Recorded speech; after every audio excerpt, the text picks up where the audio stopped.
Bonjour à tous. C'était un beau film. Merci. Moi, je ne l'avais pas encore vu, donc merci. Je suis Géraldine Poivert. Je suis très heureuse d'animer cette table ronde aujourd'hui. Je voulais celle-là parce que faire la révolution, ça m'a semblé être la meilleure table ronde. Donc je pense que vous êtes dans la meilleure pièce. Venez, plus nombreux. Je pense qu'on va essayer de prendre tout ce qu'il y a à côté. On est ensemble pour 1h30 pour parler de faire la révolution de la ressource.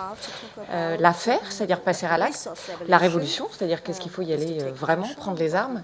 Et de la ressource est un joli mot parce que c'est quand même le cœur de l'économie. Et pour ceux qui s'en rappellent, leur cours d'économie, les physiocrates le disaient déjà, il n'y avait que ça au centre, la ressource. Et on l'a peut-être un petit peu oublié. Le sujet, et je vais vous les introduire, à mes côtés des révolutionnaires, en tout cas ils ont promis qu'ils le seraient, qu'ils parleraient vrai et qu'il n'y aurait pas de langue de bois dans cette pièce. Je commence, est-ce que j'essaye par un ordre alphabétique? Non, je vais commencer à ma droite. Joël Tronchon, vous êtes directeur développement durable et du fonds de dotation, si j'ai bien lu, du groupe SEB. Je ne présente plus SEB. Mais avant, vous avez fait des grands groupes aussi, Casino, enfin bon, hein, d'accord. C'était pas la Startup Nation, vous allez nous raconter. Javier, c'est très gentil d'être venu nous visiter, de l'Ibérie. Plaisir. Surtout que vous parlez français, que vous me l'avez caché pendant la préparation. Mais c'est pas grave, je ne vous en voudrais pas. Je parle très mal. Non. Jean-Marc Boursier. Bonjour. Vous êtes numéro 2 de Suez. Suez, on n'a pas besoin de le présenter. En plus, je crois que la signature de Suez, c'est Faisons la révolution de la ressource ou quelque chose comme ça. Ça l'a été. Ça l'a été? Ah, ça vient de changer? Bon, vous nous direz tout, parce que finalement, c'est vous le maître de cérémonie. Madame la ministre, vous êtes Corinne Lepage. Je n'ai pas besoin de vous présenter et je relisais ce week-end tout ce que vous avez fait sur le Wikipédia et j'avais très envie, ne serait-ce que d'avoir qu'une ou deux de vos vies avant. Oh, mais c'est toujours, vous nous le raconterez, plein d'expériences. Merci d'être avec nous. Comme nous ne sommes que deux femmes à la tribune, je vous propose qu'on se partage la moitié du temps de parole, ce qui me semble de bonne aloi. Voilà. Peter Templeton, merci. Vous aussi, vous avez volé, venir nous voir de Chicago, Washington. Merci d'être venu. Et vous présidez le Cradle to Cradle Institute. Vous vous occupez de transformer des matériaux pour qu'ils aient plusieurs vies, ou qu'en tout cas on arrive à mieux produire et qu'on engage enfin cette révolution de la ressource. Voilà, vous nous raconterez tout. Les révolutionnaires sont là pour vous raconter leur histoire, pour la partager, mais aussi pour vous les challenger, pour vous leur poser des questions. Donc j'essaierai, on en a discuté avec ce team, ils feront des interventions courtes, ils vont venir illustrer, ils vont surtout vous raconter comment ça marche et si ça traîne un peu, comment est-ce qu'on fait pour aller plus vite, pour accélérer. Donc n'hésitez pas, levez la main, dites-nous, interpellez-nous et surtout, on est tous là pour passer de la parole aux actes parce que comme je dis toujours à mon chéri, je ne crois pas en l'amour, mais je crois beaucoup plus aux preuves d'amour. Donc c'est parti. On commence par un petit film. On m'a dit non, pas de film. Petit film d'EcoAlf avec Javier. Je pense que, voilà, qui sera le premier à nous présenter. C'est parti, il faut que je coupe, c'est ça? Non.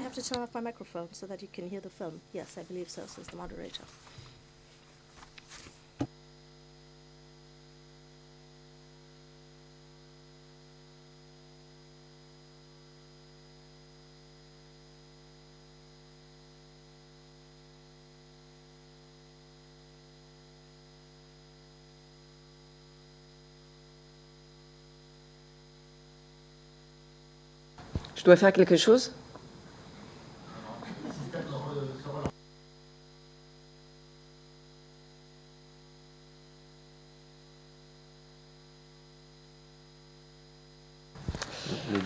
Ce que je n'ai pas dit, c'est que vous avez des traducteurs dans la poche de votre fauteuil, puisque Peter et Javier s'exprimeront en anglais, et donc vous aurez des traductions simultanées. Mais comme l'économie circulaire est mondiale, on s'est dit que c'était bien de partager des langages. Si vous voulez, on peut commencer à table ronde, on mettra le film après. Hein. Je suis...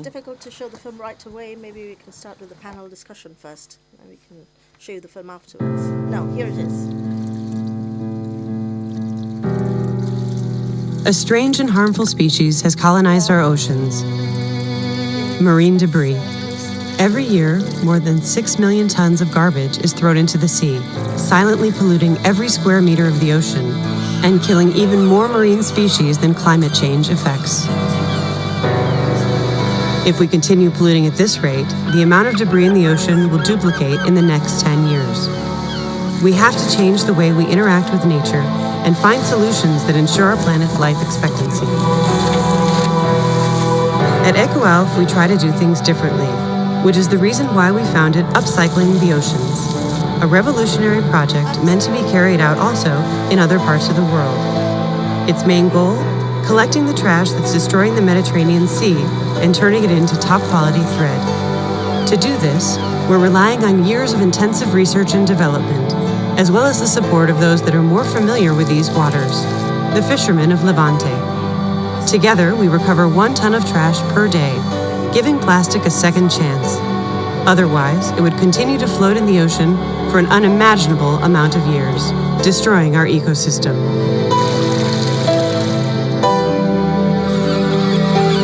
There's too much at stake to continue to stand by and do nothing about it. This is the reason why we created the EcoAlf Foundation. Apart from cleaning marine debris, we also raise public awareness on the abuse of natural resources. We can't keep on living on this planet as if we had another one to go to.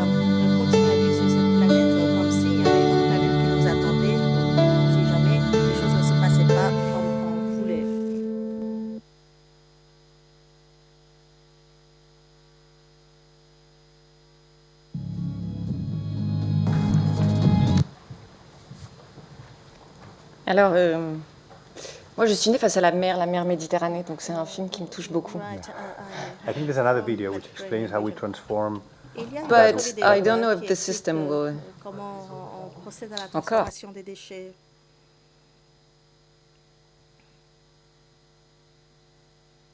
Ah, to speak. Je crois qu'ils n'ont pas le deuxième film, très bien. Okay. On va commencer par peut-être Javier, vous allez nous raconter, parce que vous avez fait quelque chose que je trouve extraordinaire, parce que depuis 20 ans dans l'économie circulaire, j'ai vu beaucoup de gens parler, mais j'ai vu peu de gens passer à l'acte avec autant de détermination que vous. Vous avez décidé de ramasser des déchets et d'en faire des vêtements de sport sexy, haut de gamme, et qui n'ont pas du tout l'air de déchets. C'était facile ou c'était un chemin de croix? Well, I think it's been a long way. So, really, well, good afternoon to everybody. Bonjour. I'm going to speak in English because I speak a little bit of French, but not very well. So, yeah, I mean, EcoAlf started in 2009. The idea was try to create a truly sustainable fashion brand. I believe the most sustainable thing to do was not to keep on using natural resources. So recycling could be a solution if we're able to make like a new generation of recycled products with the same quality and design as the best non-recycled. The problem is that when I went to the market in 2010, there were no cool recycled fabrics. So we had to start developing a lot of those fabrics. We had to invest a lot in R&D.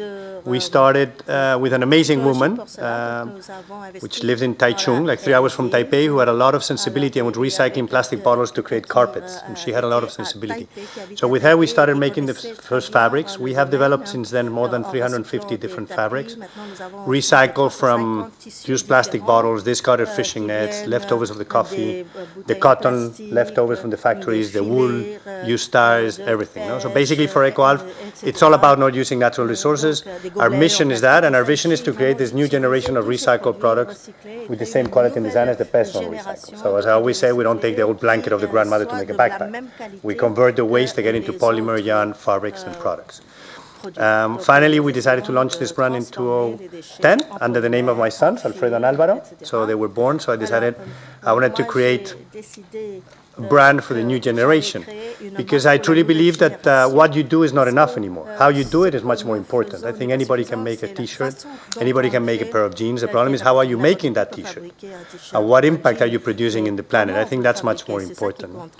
One of the projects you saw here, it's Upcycling the Oceans, which is probably our most revolutionary, ambitious project, and it started by by accident. No, I was talking one day with the fishermen, which were collecting the nets, and he said, Javier, you should come out and fish with me and see how much waste gets in the nets every time we pull up the nets. So I went out fishing with him, and it's true. Unfortunately, you've seen it in the video. No, every time they pull up the nets, mixed with all the fish, there's a lot of waste.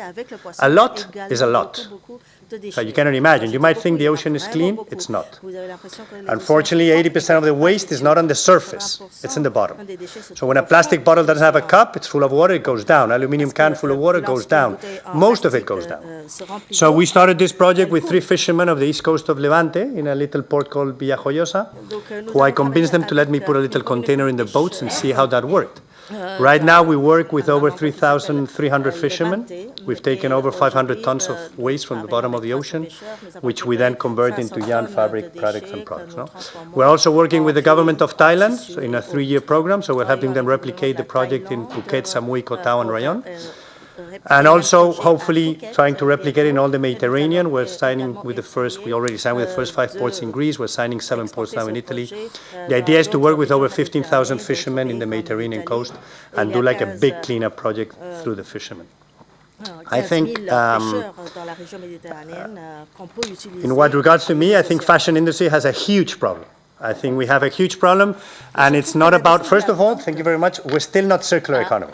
I would be circular economy the day I'm able to reconvert again all my garments again into yarn and again into fabric, which is something I'm not able to do yet with all my fabric.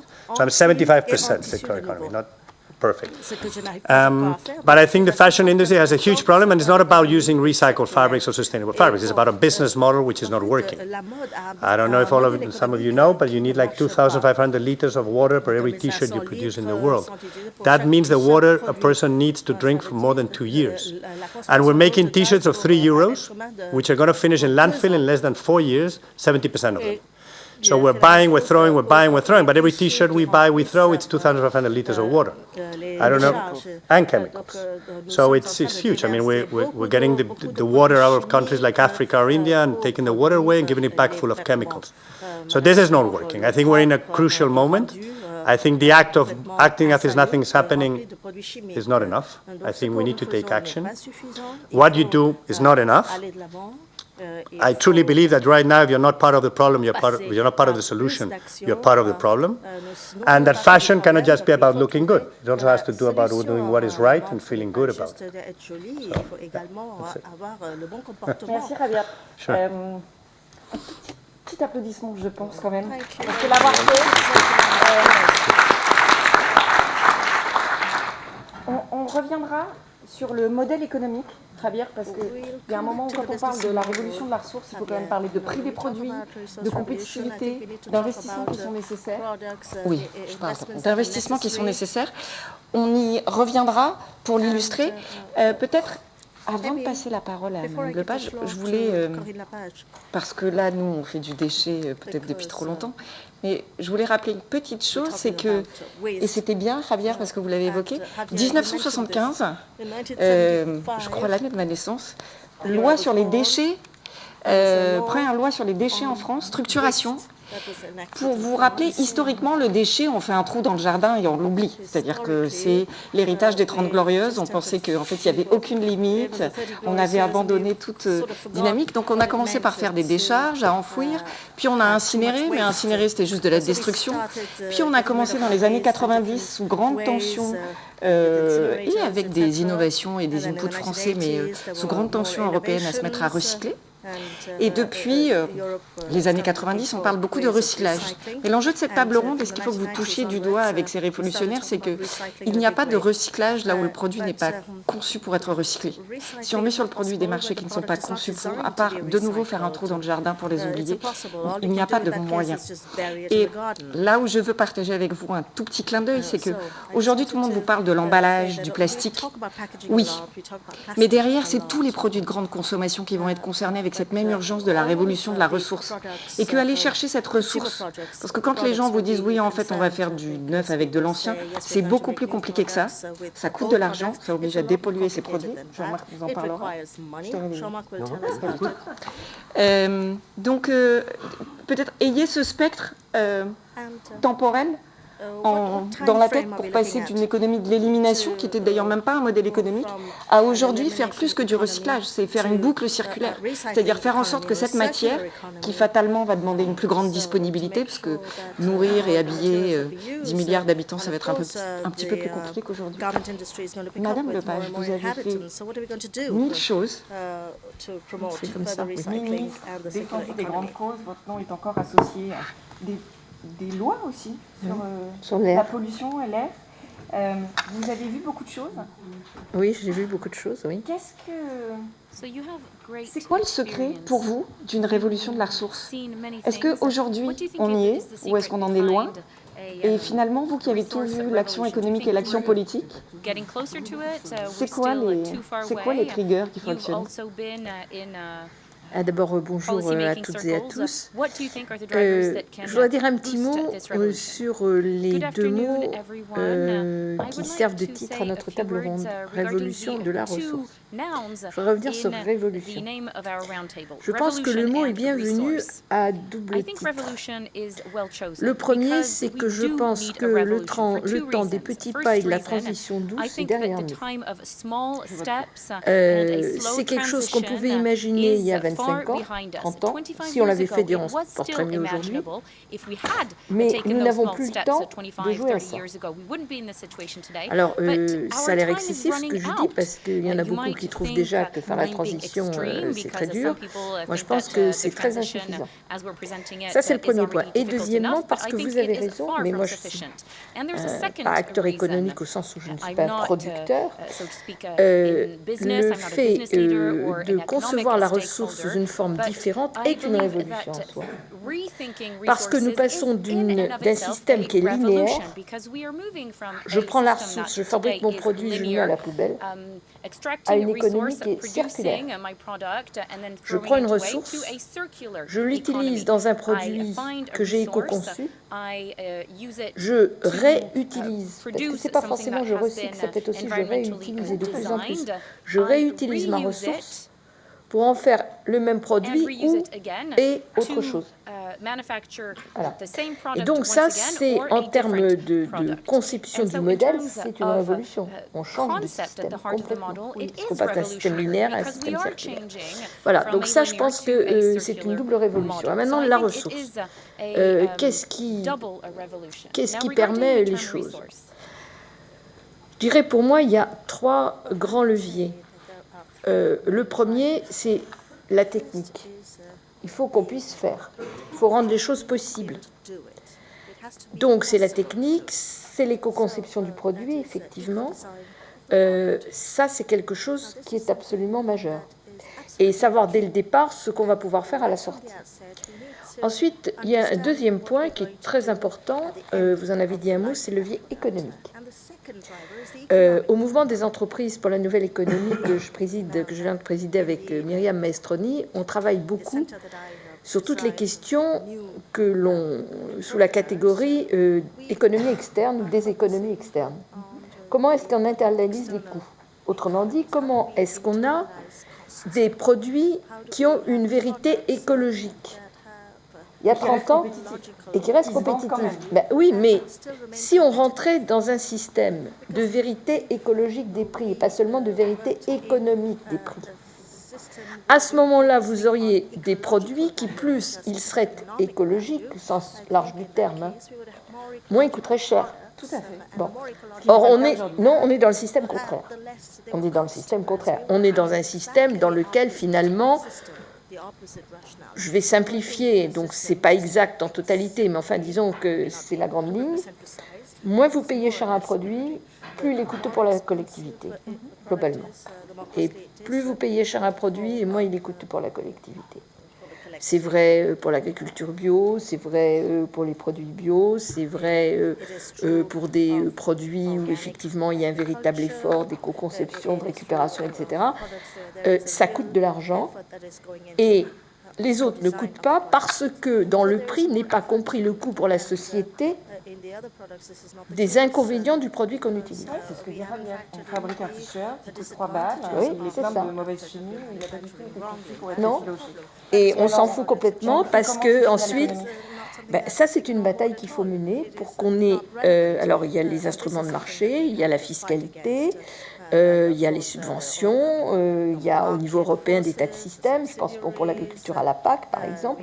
Vous avez des tas de systèmes qui permettent effectivement d'avoir une autre vision économique. Mais ça, c'est aussi une révolution. C'est-à-dire que le marché ne s'équilibrera pas tout seul s'il n'y a pas un outil de régulation. Oui, je suis d'accord avec vous, mais l'outil de régulation, il est soit dans des taxes qui varient. Alors, on a parlé, par exemple, il y a Romain Ferrari qui va s'exprimer ici demain matin. Romain Ferrari, il a mis en place un système qui est celui dit de la TVA circulaire. C'est-à-dire que vous avez une taxe sur la valeur ajoutée qui est d'autant moins coûteuse que vous êtes bon pour la société. C'est une manière de faire les choses. Si vous avez une TVA à 35% sur des produits qui sont très polluants ou très mauvais pour la société et une TVA à 3% sur les autres, ça va changer la valeur des produits. Hein. Vous ne payerez pas la même chose. Oui, j'ai été, oui, je suis. La Commission. On n'y est pas à la TVA circulaire. Le prix carbone, non, alors, la taxe carbone ça peut être la taxe carbone. Il y a beaucoup d'outils économiques. Je pense qu'on est rentré dans une... Moi, j'étais dans l'antépénultième Parlement, c'est-à-dire celui de 89 à 94, pas le dernier. Bon. Je pense que là, on est rentré avec la nouvelle commission dans quelque chose d'assez nouveau, notamment sur tous ces sujets-là, même si les 1000 milliards ne suffisent pas. D'où ils sortent les 1000 milliards, mais... J'en sais rien, mais enfin, de toute façon, on sait que c'est ce qu'il faudrait par an et pas sur 10 ans, mais c'est un léger détail. Voilà, donc il faut travailler sur tout ce volet économique. Et puis il y en a un troisième, le dernier, mais qui est peut-être le plus important, c'est le volet de l'imaginaire de la société dans laquelle nous vivons. Ça, c'est quelque chose qui est vraiment très important, dont on parle, à mon avis, pas assez. Vous n'emporterez pas une société et des sociétés si vous ne leur donnez pas envie d'y aller. Il faut du rêve. Il faut un autre imaginaire. Si l'imaginaire de nos sociétés, c'est toujours la société de consommation des années 70, ça ne va pas le faire. Si ce dont les gens ont toujours envie, c'est toujours plus de bagnoles, toujours plus de transport, toujours plus de produits de consommation, ça ne va pas le faire.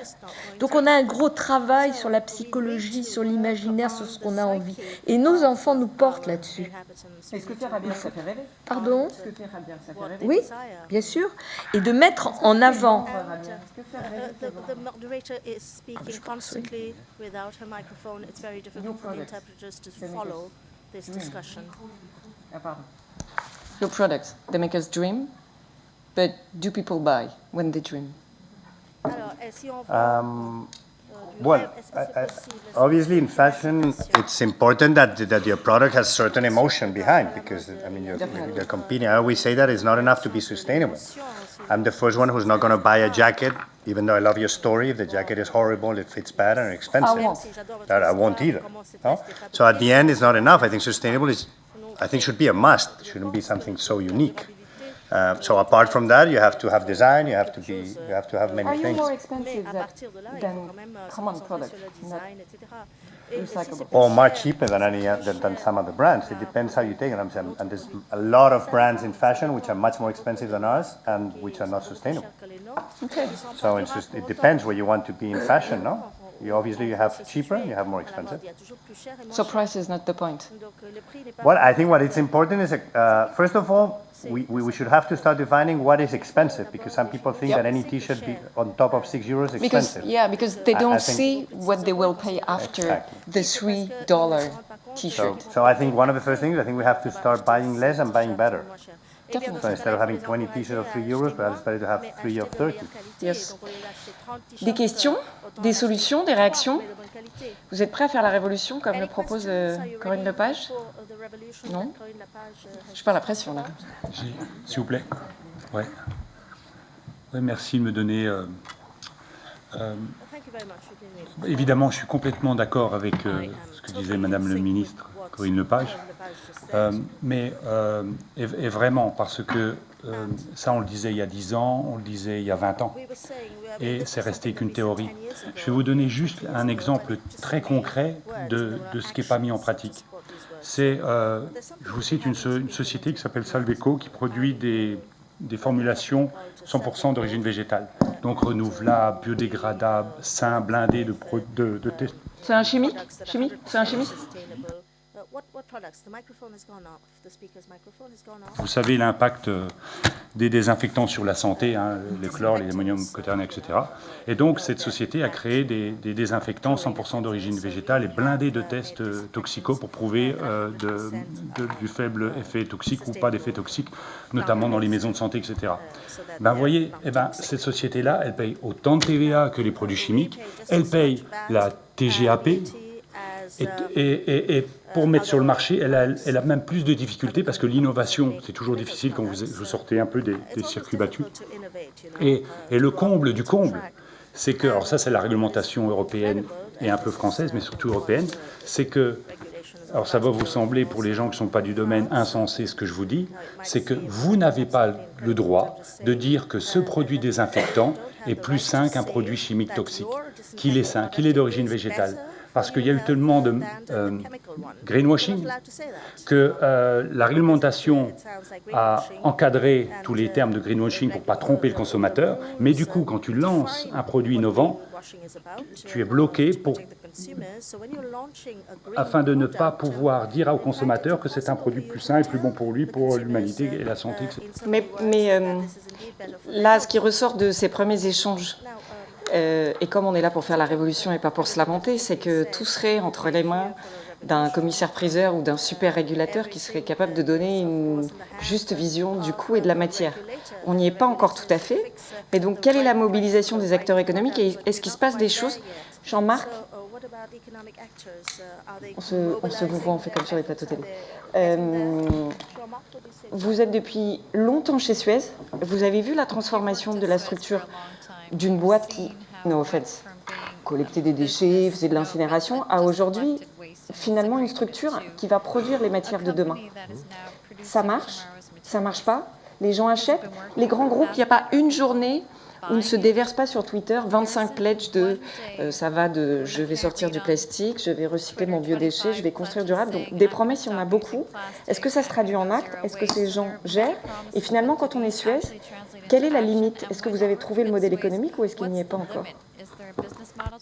Merci Géraldine, merci de m'inviter. Bonjour à tous. Je suis dans ces métiers de l'environnement depuis une vingtaine d'années.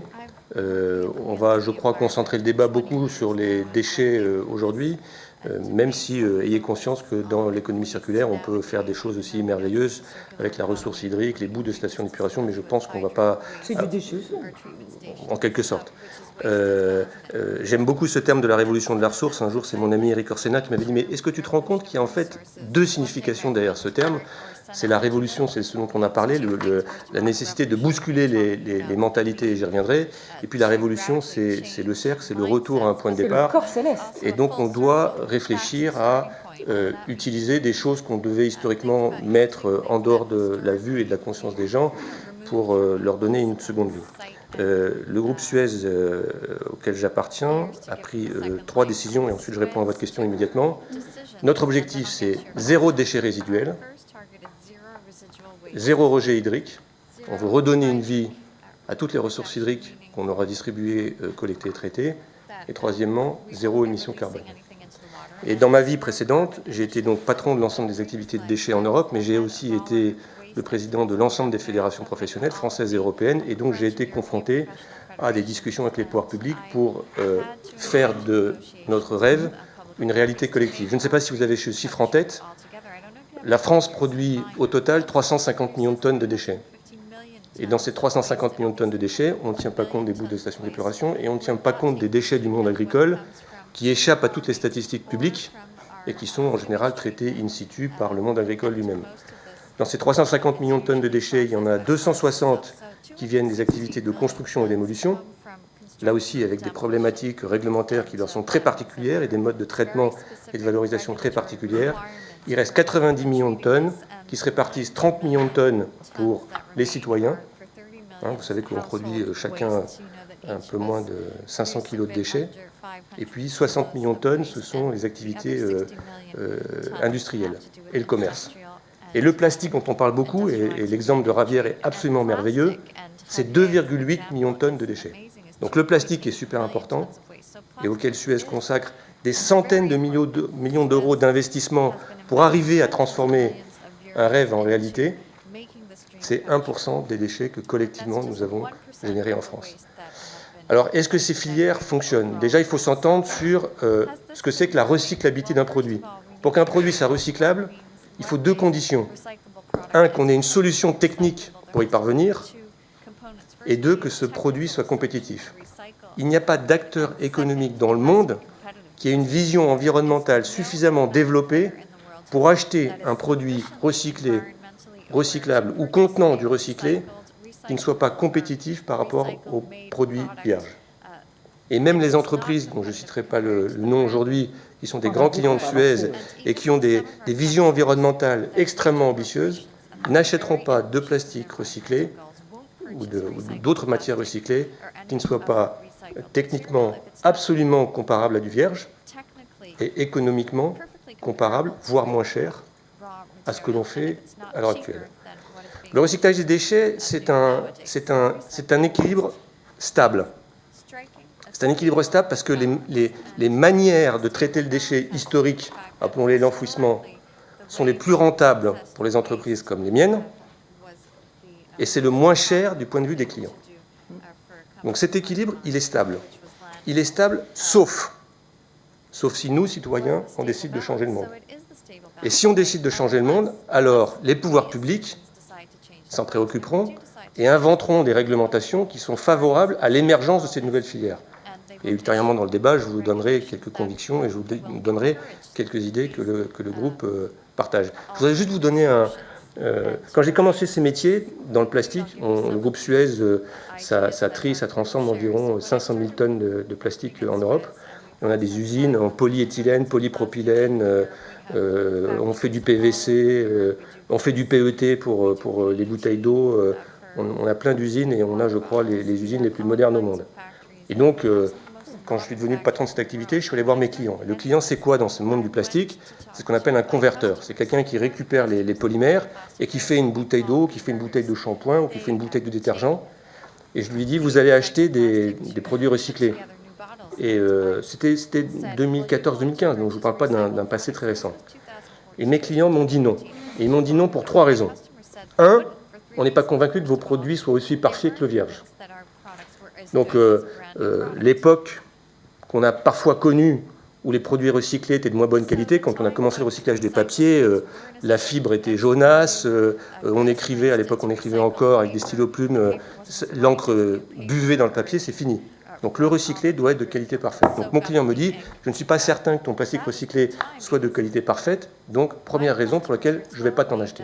La deuxième raison, c'est, j'ai toujours fait avec des plastiques d'origine pétrolière, donc je ne changerai pas. Mon process industriel marche comme ça. Je ne sais pas si ton polymère, aussi respectable soit-il, si je le mélange avec d'autres polymères d'origine pétrolière, je ne sais pas si ça va mettre le bazar dans mon système. Et troisièmement, mes clients ne me le demandent pas. Mes clients ne me le demandent pas. Il y a 6 marques dans le monde qui font la tendance dans le plastique. Il y a 3 marques pour les plastiques alimentaires et 3 marques ou 4 pour les plastiques non alimentaires. Donc j'ai dit, je vais arrêter de parler à mon client, je vais arrêter de perdre mon temps avec un polymère qui est au fin fond de l'Autriche ou au fin fond de la Tchéquie, et il faut que je parle à Danone, il faut que je parle à L'Oréal, il faut que je parle à Nestlé, il faut que je parle à Coca, il faut que je parle à Unilever, et il faut que je parle à Procter & Gamble. Et ces gens-là, ils ne changeront que si leurs consommateurs leur demandent de changer. Donc autour de la table, le pouvoir, il n'est pas aux marques, il n'est pas aux politiques, il n'est pas aux industriels, il est aux citoyens. C'est le citoyen qui décidera de changer cet équilibre stable, qui fait que si vous n'influez pas, si vous n'impulsez pas, si vous ne décidez pas de changer votre mode de consommation, je vous le dis, chers amis, l'équilibre, il restera stable très longtemps. Et merci Jean-Marc, mais ce que j'entends, c'est que les patrons du CAC deviennent révolutionnaires. C'est-à-dire que finalement, on fait confiance aux clients. Là où je trouve qu'il y a une petite... pas un mensonge, mais... Le consommateur, lui, ne sait pas ce qu'il y a derrière. D'abord, c'est très compliqué aujourd'hui de se retrouver dans la jungle des explications. Et puis, ce que c'est que la recyclabilité. Donc, s'il faut avoir un doctorat de chimie du plastique pour savoir quoi acheter, compliqué. Donc, oui, le consommateur peut pousser. D'ailleurs, je vous invite, si vous avez des questions, à donner votre témoignage. Et peut-être, est-ce qu'on peut revenir sur c'est quoi aujourd'hui l'équation économique? Parce que vous l'avez dit, finalement, faire des déchets des ressources, il faut qu'il y ait une demande. Donc effectivement, il faut qu'il y ait une demande. Donc il faut qu'il y ait des gens qui ont envie d'acheter, des grandes marques. Il faut qu'il y ait des techniques pour garantir la même qualité. Et je rappelle à tout le monde qu'arriver à la même qualité à partir de produits recyclés et non pas de produits vierges, ça peut être des vraies prouesses et de très très gros investissements pour y arriver. Et il faut qu'il y ait soit une élasticité prix, soit que le prix soit le même, ou que le prix ait été corrigé. Et ça, aujourd'hui, ça vous aide ou c'est pas encore en place? Dans les solutions qu'on préconise, la première, c'est ce qu'on appelle l'écolabel. Effectivement, il faut que vous ayez, en tant que citoyen consommateur, la capacité à déterminer si le produit que vous achetez, le packaging que vous achetez, est recyclable ou pas, mais de manière plus importante, inclut la matière recyclée ou pas. Je dialogue souvent avec Citeo. Le petit logo que vous voyez, Citeo, faites le test auprès de vos amis. Dans la plupart des cas, on va vous dire, mais ça veut dire que c'est recyclable? Pas du tout. Ça veut juste dire, j'ai payé une éco-contribution. Et demain, d'ailleurs, l'éco-contribution va pouvoir être rendue variable sur la base de la recyclabilité du produit. L'éco-contribution, c'est un facteur de la masse de l'emballage en question. Donc les producteurs d'emballage n'ont eu de cesse que de faire des emballages légers. 1, parce que ça réduisait le coût de transport, 2, parce que ça réduisait le coût de production, 3, parce que ça réduisait leur éco-contribution. Donc demain, il faut rendre une information viable. Comme il y a 20 ans, on a dit tel ou tel produit a tel colorant et tel élément de fabrication. Après, en tant que citoyen engagé de ce monde, on décide de lire ou de ne pas lire et on décide d'acheter ou pas acheter le produit en question. Donc 1, il faut de l'éco-label. 2, il faut de l'éco-design. Il faut réfléchir avant à ce que l'on met sur le marché.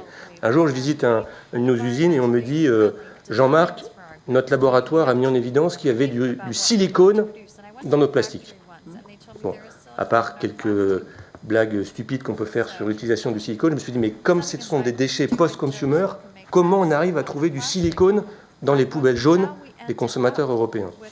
Eh bien, le silicone est utilisé par les producteurs d'emballage quand vous avez des bouteilles que l'on met verticales dans les deux sens, type bouteille de ketchup et bouteille de shampoing, on rajoute du silicone pour solidifier le plastique. Évidemment, moi quand j'ai construit mon usine, c'est une petite usine, elle m'a juste coûté 50 millions d'euros. Je n'avais pas imaginé qu'on puisse trouver du silicone dans les bouteilles de shampoing. Donc évidemment, il a fallu que je change l'usine, parce que celui qui m'achète mon polymère à la fin, il me dit « t'es sympa, mais moi je veux pas de silicone dans le truc que j'achète ». Donc l'éco-design, c'est la conscience collective que l'on doit avoir tous ensemble au moment où on réfléchit à la mise sur le marché, à avoir des produits qui soient recyclables a priori, et non pas qu'on se pose des questions techniques a posteriori sur on y arrive ou on n'y arrive pas. Ensuite, la chose la plus importante, c'est qu'il faut qu'il y ait une demande de marché. Je voudrais m'arrêter 5 secondes là-dessus sans monopoliser. Après, vous coupez. Pourquoi est-ce que Suez trie et recycle, à votre avis? Pourquoi est-ce que je recycle des déchets? Hein? Exactement. Je trie et je recycle des déchets parce que j'ai des clients qui m'achètent la matière première secondaire. Moi, je n'ai pas d'obligation de service public. L'État en a, les collectivités en ont, grands syndicats en ont. Moi, je n'ai pas d'obligation. Moi, je suis au service de mes clients. J'ai un client aval qui produit un déchet et que j'essaie de collecter et traiter intelligemment, un client amont, et j'ai un client aval à qui je vends des matières premières secondaires. Donc je trie et je recycle parce que j'ai des clients. Le problème de cette industrie à T égale 0, c'est que la France, l'Europe, trie et recycle beaucoup plus de matières premières secondaires. C'est vrai pour tout, et c'est vrai aussi pour les plastiques, le papier, le carton, le bois, le métal, etc., que la capacité de son industrie à en réutiliser chez nous. D'accord? Donc, pour prendre un terme économique pas trop compliqué, l'offre est supérieure à la demande. Bon.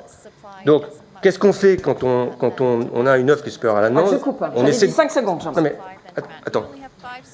Donc, je pousse à fond pour créer un choc sur la demande. On peut faire toutes les lois imaginables pour inciter les citoyens à trier plus et mieux, mais si je ne sais pas quoi faire de mon papier, si je ne sais pas quoi faire de mon plastique, si je ne sais pas quoi faire de mon métal, si je ne sais pas quoi faire de mon verre, tous les trucs qu'on aura triés repartiront en incinération ou en stockage.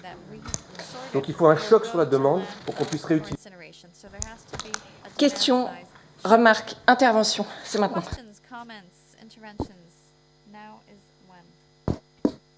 Hier, qu'on avait 1 tonne de papier recyclé dont on ne savait pas quoi faire à l'heure d'aujourd'hui en France. C'est quand même extraordinaire. C'est ce que vous venez de dire. Nous avons des millions de tonnes de papier, carton.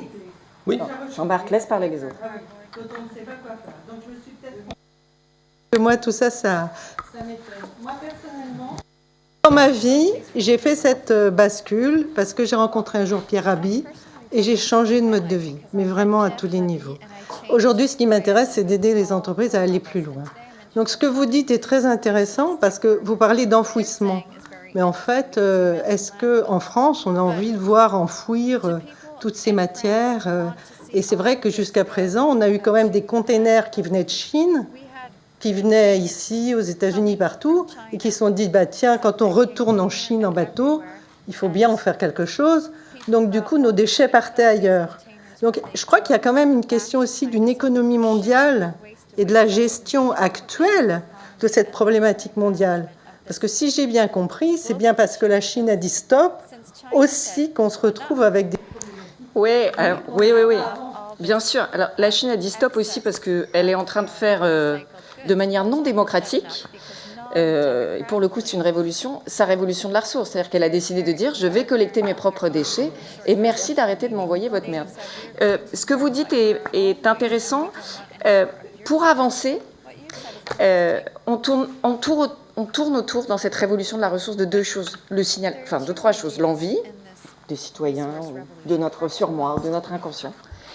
La qualité, et on va y revenir parce que faire de la qualité avec des déchets, c'est compliqué. Rabière va nous l'expliquer, mais je ne transforme pas une bouteille en plastique comme ça qui a traîné 10 ans dans l'océan en une fibre. Le prix et l'élasticité prix. Et c'est complexe.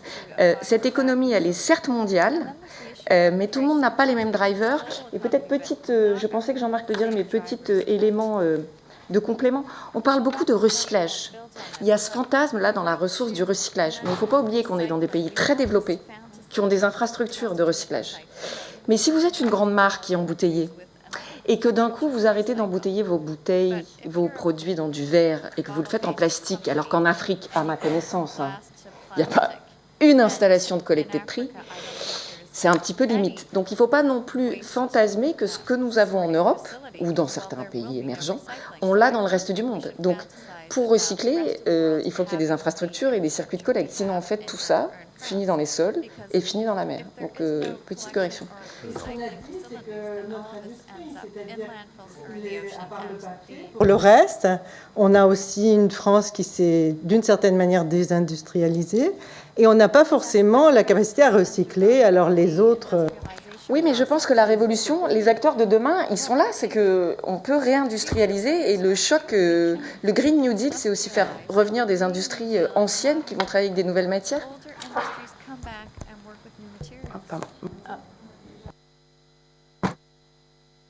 Bonjour. Alors moi je vais parler du textile puisque c'est mon domaine. Aujourd'hui il y a moins de 1% des déchets textiles qui sont recyclés dans notre pays et justement ces sujets autour de la RSE et du recyclage pour moi doivent être partagés, doivent réunir tous les acteurs retailers et c'est la raison pour laquelle à travers ma structure Good Fabric on a créé un collectif qui est en train de se construire pour justement collecter les vêtements, les recycler mais justement pour en faire une fibre qui soit demain compostable et qui puisse aussi servir à l'agroécologie. Et ça, je pense que c'est important et justement de réindustrialiser en France, puisque la plupart des vêtements viennent des pays en voie de développement et de recréer de la valeur dans notre pays, à mon sens, peut se faire de façon collective et pas chacun dans son coin. La RSE, au sens large, doit nous réunir pour le bien commun. Et c'est ce que j'essaye de faire. Donc s'il y a des acteurs ici, on les invite à nous rejoindre. Nature et Découverte nous suivre, d'autres grandes marques qui ne sont pas forcément engagées, mais qui ont compris que la course au chiffre d'affaires à tout prix n'est plus la solution, que la déconsommation est engagée et que on est en pleine mutation et que, hélas, il faut pas parfois passer par des chaos pour que les dirigeants se mettent en marche et voilà. Donc évidemment, les institutions ont un rôle à jouer. Les consommateurs aussi, mais les entreprises doivent être valeurs d'exemple. Collaboration is the new competition pour le partage des standards. Voilà. On n'a pas encore entendu, il nous reste Peter et je vais reprendre des questions du public, mais peut-être on parle un peu de SEB, une industrie qui s'est réindustrialisée, qui marche bien et qui intègre des matières recyclées, et ça se vend. Oui. Oui. Alors, il n'y a pas que le recyclage, on va les recycler dans la révolution de la ressource. Déjà, juste pour apporter un peu de contradiction, chez SEB, on n'a pas l'intention ni la prétention de dire qu'on est des révolutionnaires. Déjà, parce que révolutionnaire et économie circulaire, au-delà de la rime, ça ne marche pas tout à fait ensemble. Une révolution, c'est court et c'est violent. Je peux vous dire que créer des bouts d'économie circulaire, c'est long. Et ça ne se fait pas dans la violence, ça se fait dans la confiance, parce qu'en fait, ça ne se fait pas tout seul. Il n'y a aucun projet d'économie circulaire, dont je vais vous donner des exemples, qu'on a fait tout seul. Faire à plusieurs, ça veut dire partager de la valeur, parce que sinon, ça ne marche pas. Vous ne trouvez pas trop de copains si vous leur dites on va faire un super projet d'économie circulaire, mais vous inquiétez pas, la valeur économique, on la garde, puis vous avez tous les ennuis derrière. Ça ne marche pas. Et puis surtout, Jean-Marc parlait de filières tout à l'heure, ça ne se fait qu'avec des filières construites. Celui qui va collecter, celui qui va trier, celui qui va transformer le produit, celui qui va l'acheter, celui qui va le réincorporer dans les nouveaux produits.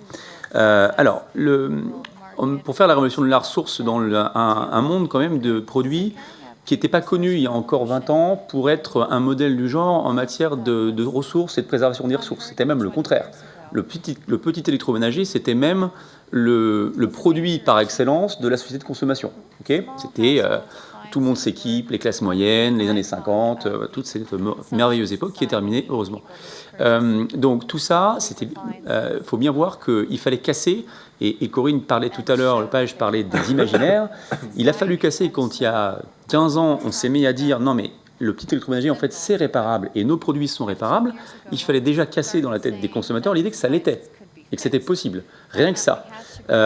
Donc il y a énormément de travail sur les imaginaires pour que, et je rejoins ce qui a été dit sur le citoyen qui est acteur de ce système de la ressource, parce que si déjà les personnes ne pensent pas que les produits sont réparables et recyclables, il ne va pas le faire. Donc on a commencé nous par la durabilité de nos produits, c'est-à-dire déjà construire des produits qui durent. C'est basique ce que je dis, mais ça part de là. C'est pas un standard de marché. Voilà. Donc des produits qui durent, ça veut dire des produits dont vous faites des tests d'endurance, de la fiabilité, vous testez, et pour qu'ils durent plusieurs années et de longues années. Après, vous proposez des services de réparation. Alors ça on va se dire, c'est quoi qui est... Là, pour le coup, c'est révolutionnaire. C'est que ça veut dire que nous, on a 6 millions de pièces détachées dans nos stocks, tout le temps.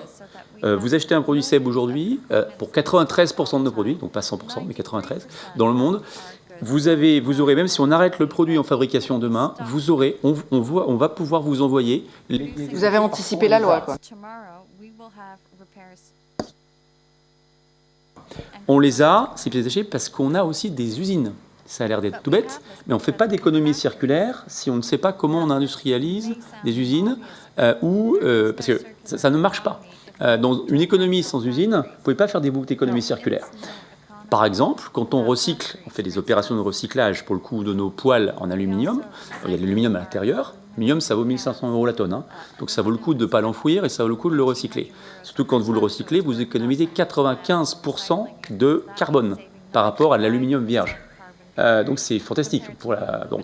Pour faire ça, il faut bien que votre aluminium qu'on collecte avec nos partenaires clients distributeurs, le consommateur il va ramener sa poêle, son ancienne poêle ou casserole. Nous, avec nos distributeurs, on va collecter ces poêles, on va les démanteler, on va les recycler et on va réintroduire l'aluminium recyclé dans nos poêles recyclées Made in France. Okay, ça a l'air tout simple, c'est très compliqué. Si vous n'avez pas d'usine, vous oubliez l'économie circulaire. Donc voilà. Donc ça passe aussi par un savoir-faire industriel et une présence des usines dans vos bassins de consommation. C'est pas que la France. Nous on a des usines, on en a 40 dans le monde, on en a en Chine, on en a en Amérique latine, on en a y compris aux USA, en Asie, en Europe de l'Est et au Moyen-Orient. Donc après, une fois que vous savez faire de la réparation et du recyclage, vous n'avez pas fini. Il faut aussi, alors ce que disait aussi Jean-Marc, c'est que Par exemple, nous, on a dû transformer notre outil industriel, donc transformer les moules pour usiner correctement en grande série du plastique recyclé. Ça ne se fait pas sans changer l'outil industriel. Donc, il y a des contraintes et il y a des investissements. Donc, il y a des paris à faire. Quand on a commencé des boucles fermées d'économie circulaire, qu'on a mis dans des générateurs vapeur, des fers à repasser ou des machines à café, le plastique recyclé était à peu près le même coût que le plastique vierge. Donc, c'était un pari. Il se trouve que sur certains plastiques, 5 ans après, c'est devenu 20% moins cher, le recyclé. Donc là, on a réussi notre pari. À l'inverse, l'aluminium recyclé, comme on est très peu à en demander, et on rejoint l'offre et la demande, il est encore un tout petit peu plus cher, surtout s'il a les caractéristiques de contact alimentaire, parce qu'il y a l'histoire d'innocuité qu'il faut avoir en tête. On ne peut pas proposer, nous, à nos consommateurs, des matières recyclées, qu'elles soient plastiques ou métaux, qui soient avec des produits chimiques bizarroïdes à l'intérieur. C'est juste pas possible. Donc, plus votre produit est en contact avec l'aliment, plus c'est compliqué de faire du recyclé. Il faut aussi l'avoir en tête comme une contrainte. Et puis alors, je ne vous parle pas aussi du sourcing. En Europe, on a des partenaires qui savent nous proposer des plastiques recyclés clean sur le plan environnemental. Plus vous éloignez de l'Europe, plus c'est compliqué à trouver. Donc il y a encore des pays où on n'a clairement pas l'offre qui correspond à notre cahier des charges. Il faut avoir en tête toutes ces contraintes-là. Et puis pour terminer, il y a d'autres manières de faire. Il y a aussi se dire comment on réfléchit à des matériaux alternatifs, parce que la ressource, c'est pas que du recyclé.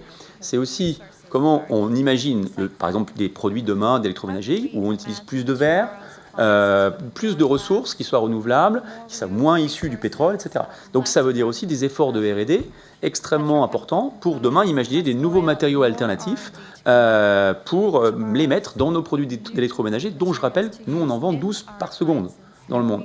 Donc on a une vraie responsabilité sur la ressource, on la nie pas. Mais il y a aussi cette recherche de matériaux alternatifs qu'il faut travailler. Et c'est vrai pour les produits, je termine là-dessus, mais c'est vrai aussi pour les packaging. Parce qu'en fait, nous on vend des produits, mais on vend, comme les cosmétiques aussi d'ailleurs, on vend des produits avec énormément de packaging. Donc on a pris des engagements forts en 2023, on veut zéro polystyrène expansé dans nos produits. Je peux vous dire qu'on n'y est pas encore. On n'est pas parfait du tout, mais on est en train de trouver des solutions. On veut aussi sous-supprimer complètement les sous-emballages plastiques, qui sont aussi des fléaux qu'on retrouve dans les océans, j'allais dire de Ravière, mais les océans de tout le monde. Voilà. Donc il y a toute cette, c'est pas que le recycler, c'est ce que je veux dire. Il y a toute cette boucle-là qu'il faut faire. Et s'il y a tout... Joël, merci. C'était super clair et super illustré. Je ne sais pas si on aura fait la révolution, mais je crois que vous aurez eu la révélation de la difficulté de la ressource bien sourcée, de la ressource recyclée. Donc en fait, on est aux 30 km du marathon, là. C'est-à-dire c'est dur, mais on continue. Il y avait des questions. Bonjour. Moi, je voulais vous mettre en lumière, en fait, un autre problème sur les ressources, c'est les métaux. Les métaux, il va y avoir une grande crise des métaux. Et on en utilise tous. Vous avez des métaux dans vos smartphones, dans vos ordinateurs, dans vos véhicules. Alors, quand je parle de métaux, on peut penser à l'acier, au cuivre, mais d'abord, pensons aux terres rares. Et ça, c'est un gros problème. 90% des terres rares qui sont aujourd'hui extraits du sol, c'est extrait en Chine. Et aujourd'hui, la Chine organise le marché. Donc, il y a un moment donné, c'est intéressant de parler du plastique, c'est intéressant de parler de tout ce qui est micro-ménager, etc. Mais pour faire ce recyclage, il faut aussi des machines. Et ces machines, on les fabrique avec notamment des terres rares, parce qu'on a besoin de super-aimants à l'intérieur de ces machines. C'est un peu technique, mais c'est du concret. Si vous n'avez pas ces ressources premières, vous ne pourrez pas faire de machines et vous ne pourrez pas recycler. Comment on fait? Donc je vous pose cette question parce que je n'ai pas de solution. La seule source que j'ai lue, je vous donne ma source, c'est le bouquin qui a été édité chez Les Liens qui libèrent. Ça s'appelle La guerre des métaux et le nom de l'auteur, il me semble que c'est Guillaume Petitbon. Et ensuite, je ne suis pas géologue et je ne suis pas spécialiste. Merci. Merci de votre intervention.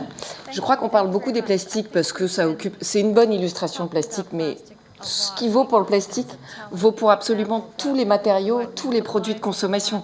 C'est-à-dire que, Javier l'a dit, et moi je vous le confirme pour avoir fait un peu de packaging dans ma vie, vous avez aimé le packaging, vous allez adorer le textile. Les polluants et la complexité du recyclage est sans commune mesure. Enfin, on s'amuse, là c'est dur le polystyrène, mais le niveau de chimie et de chimie non verte qu'il y a dans le textile va être très compliqué à relever. je crois qu'on est en train de tourner et de toucher le sujet de la matière, qui est en fait le préambule et le prologue. Il n'y a pas de symphonie du recyclage, il n'y a pas d'enjeu de la matière. Mais comme vous l'avez tous dit, cette matière, il faut la trouver, il faut la préparer, il faut qu'elle ait un prix, il faut qu'elle soit disponible, il faut qu'elle soit de qualité. Et ça me fait une parfaite transition. Et il faut que l'information de cette matière soit partagée. Parce que, petit clin d'œil, moi je viens de passer 1 an à travailler pour le retail, à essayer de trouver des packaging sans plastique. Donc on les a fait en fibre. Aucun chimiste n'a voulu donner la formulation de sa molécule. Alors bien sûr, sans formulation de molécule, c'est un peu compliqué ensuite de dire à Suez, bah, écoute, tu vas le recycler, mais il va te dire, mais en fait, je ne sais pas ce qu'il y a dedans, donc je ne sais pas ce que je vais en faire, et je ne sais pas si je vais le reconnaître dans un centre de tri. Et donc ça réinterpelle aussi les règles du business et du partage de l'information sur toute la chaîne de valeur. Parce que si tout le monde joue au mistigris et garde pour lui toutes les informations, c'est très compliqué. Peter, vous présidez le Cradle to Cradle Institute et vous vous êtes attaqué courageusement à ce sujet de la matière, de la ressource et de comment je la note et de comment au moment où je consomme mon produit, j'intègre justement cet enjeu de c'est quoi, est-ce qu'il me faut, quel est le bon matériau, est-ce qu'il y en a un substituable, est-ce qu'il me faut un matériau, est-ce qu'il me faut ce matériau et comment je fais ensuite en sorte qu'il puisse avoir de multiples vies. Thank you. Thank you very much. First of all, good afternoon to everyone, and I'm extremely honored to share the stage with this particular set of revolutionaries who are leading this charge in a movement towards better materials that we will use for our future.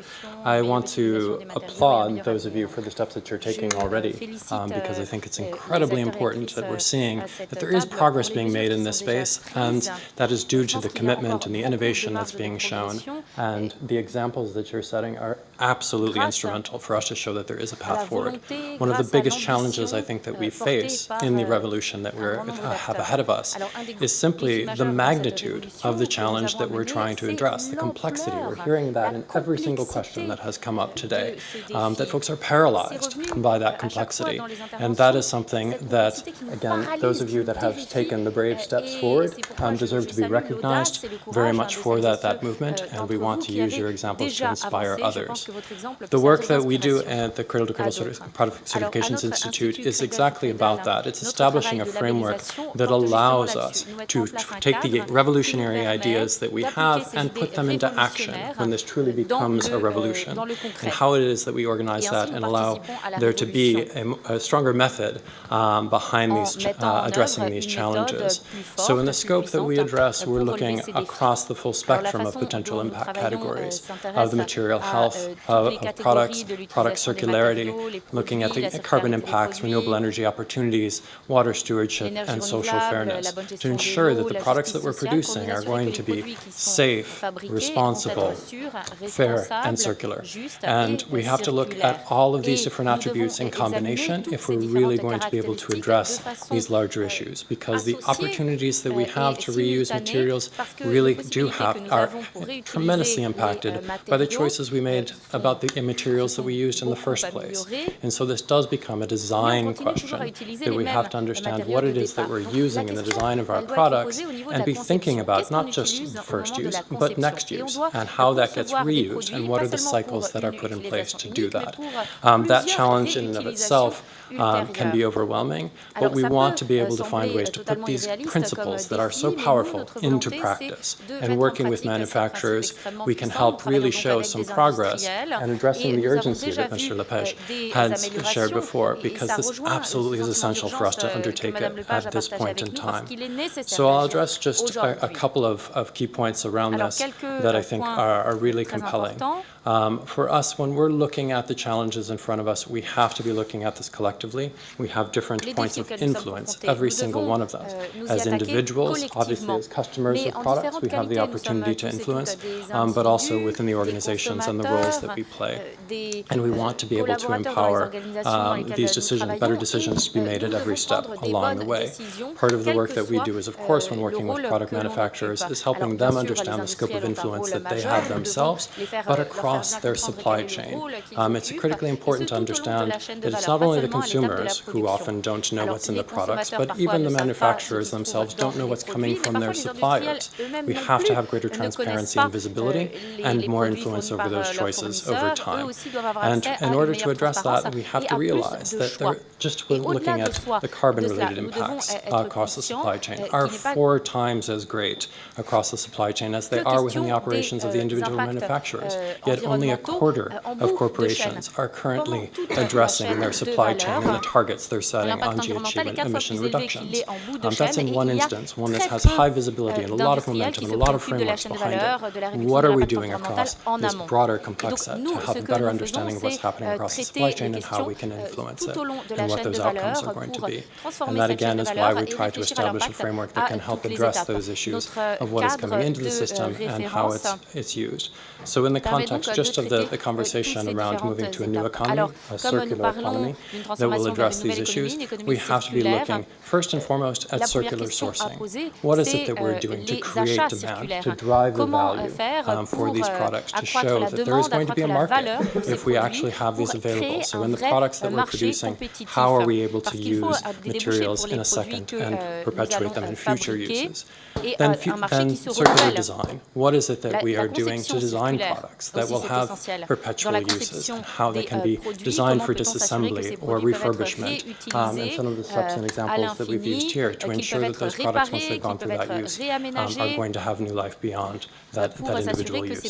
And then, of course, the circular systems, which is the most challenging and very much overwhelming. And to the points that were just made by Seb and others, we have influence within our own systems that we can create to support that, and absolutely applaud the manufacturers that have gone the furthest along those lines to see that their products have take-back programs, or they've tried product-to-service models or other approaches that are helping us address how to keep those materials in cycles, but looking collectively, what is it that we can do when we're scaling and looking at the broader systems and infrastructure across industries, within individual sectors, but then more broadly in communities, and much of that is informed, of course, by policy and investment. Sans oublier, bien sûr, l'action publique et merci. J'ai une question, mais on y répondra après, parce que ça pourrait être, j'aimerais bien avoir la position de chacun là-dessus. C'est est-ce que finalement l'avenir du recyclage, c'est de blockchainer la qualité et la matière et de pouvoir se transmettre toutes ces informations. Et avant ça, Javier, est-ce qu'on peut revenir à EcoAlf? Et est-ce que vous pouvez nous parler, si mes questions sont indiscrètes, n'y répondez pas, mais est-ce qu'on peut parler du modèle économique? Est-ce que ça a été facile de financer la R&D pour la recyclabilité de ces produits? Est-ce qu'aujourd'hui c'est un modèle économique qui tient? Ou est-ce qu'aujourd'hui, finalement, faire du plus propre et du mieux que d'autres, on est toujours un peu victime de sa perfection? And where do you see your company going in the future? Can you still Well, to finance the company, it wasn't easy.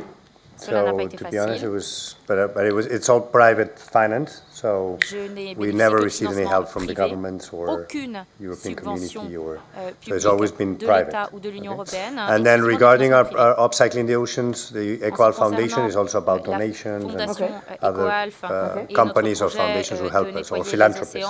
Okay. So it's been all done in a very private way. And obviously at the beginning it was tough because we were investing in R&D a lot. So when you right now when you see the ratio of what you invest in R&D compared to your turnover, it might have a lot of sense. When you were starting in 2011, because we were probably investing 1 of every 2 euros we got in R&D, which is 50% of your. It's a lot. So luckily right now the company has grown a lot. So the company is profitable, it's healthy, and it works. Yeah. Donc ça fonctionne votre modèle. Bah oui, ça fonctionne. And what about well, I think it's very important that companies, I mean, you have to be, the first thing to be sustainable, you have to be profitable, because if not, you won't be in the market for long. No? So at the end, especially if you have shareholders, because they want you to be profitable. So I think that's very important, and it's very important to show that you can be profitable and you can be also do things in a different way. Yeah, I think it's possible. I mean, the technology is out there. We're not inventing anything more. The problem is you have to invest more in the textures and what you do in the process. But it's there. What about the technology? Is it chemical recycling? Is it about reusing small plastics? I know the difference, but Jean-Marc is really the best. But how does it work? Well, we don't do a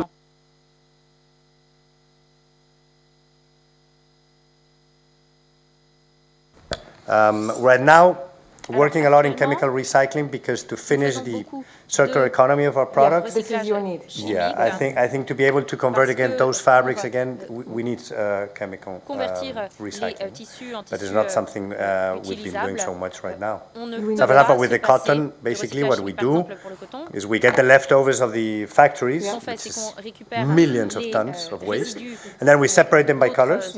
So it's not always the same red, not always the same blue, not always the same green, but we don't have to dye that yarn again because it's already dyed. And then we cut it and we get a very short and even and stable thread, which is difficult to work with for qualities of woven, like transparent, but it's good for t-shirts, sweatshirts, pants, etc. So the good thing is we don't use water and we don't use natural dye and we don't do any dyeing material. There's no need. So that's how our process works. So it's a perfect Well, that's in that material, yes. But for example, in other materials, we still have a lot of challenges. I mean, we're still, unfortunately, a lot of synthetic fibers are still, synthetic fabrics are still losing microfilaments, which is a huge challenge. So we're still working on it. Yeah, so we're working a lot on that. I mean, that's, so we stopped using fleece in 2015 because we discovered now that it's around 20,000 microfilaments every time you wash a fleece. So we said, okay, forget fleece, even though it's a bestseller.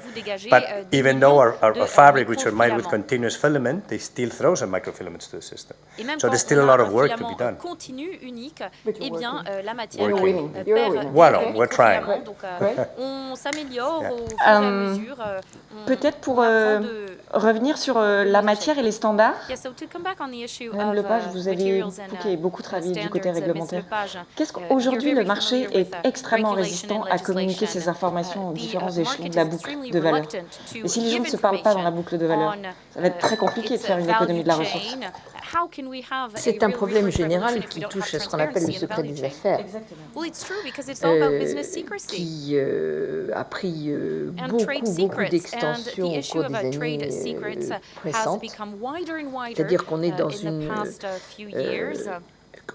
une appréciation de plus en plus étendue de ce qu'est le secret des affaires, y compris du reste quand on parle de sujets qui intéressent la santé publique ou l'environnement. Aujourd'hui, on ne peut pas donner des informations parce que le secret des affaires. C'est pas toujours légitime.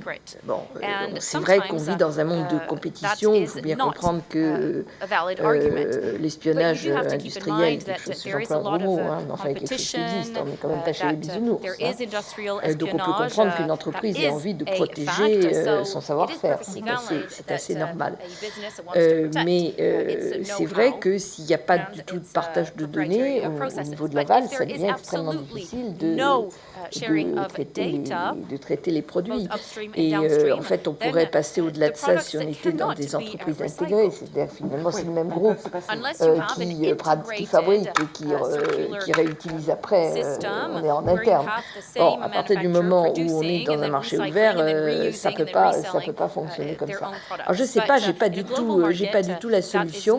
Est-ce qu'on pourrait s'inspirer, mais c'est une idée, je lance. Peut-être que c'est complètement idiot ce que je vais dire, mais du travail qu'on a fait dans le cadre du règlement REACH au niveau communautaire, qui est donc, pour ceux qui ne connaissent pas, un règlement qui fixe les règles d'évaluation des produits chimiques toxiques, où il y a un vrai partage de l'évaluation. C'est-à-dire qu'on ne demande pas à toutes les entreprises de refaire pour la 42e fois la même évaluation. Il y en a une qui est partagée par les entreprises et qui est partagée par tout le monde. Alors, est-ce que sur certaines molécules, on pourrait avoir ce type de... certains produits, on pourrait avoir ce type de partage? Je ne sais pas. À partir du moment où l'information est pour tout le monde, peut-être que c'est un peu plus facile.